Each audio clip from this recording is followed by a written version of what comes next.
A former Russian military analyst makes his home in Tulsa now. We reached out to him to get his thoughts on why Russia invaded Ukraine. 2 News Oklahoma's Shay Smith also spoke with him about how he thinks the Russian invasion in Ukraine could end. Brad Sellers previously spent time working as a Russian military analyst for the CIA and NATO. He says he believes Russian President Vladimir Putin is threatened by Ukraine's democracy and fears Russians would want it too. I think Putin's real motivation is that he sees NATO and the EU as the cementing of democracy in Eastern Europe, closer and closer to his border.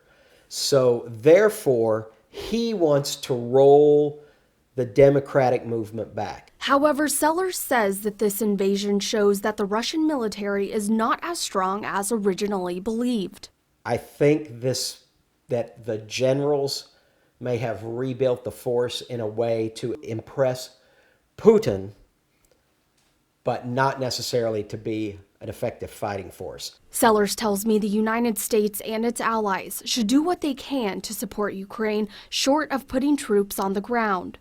I think the United States and its allies should do everything they can to try to keep the Ukrainian government alive in Kiev until Russia exhausts its military resources, exhausts its financing. Sellers says while it's hard to say how long this invasion will last, he says it will likely end one of two ways. One, either Russia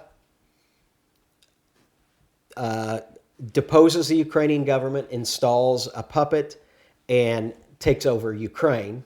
Or two, the Ukrainian government exists but signs a ceasefire or an armistice, some kind of peace treaty, which would probably agree to letting Russia stay on part of Ukraine's territory.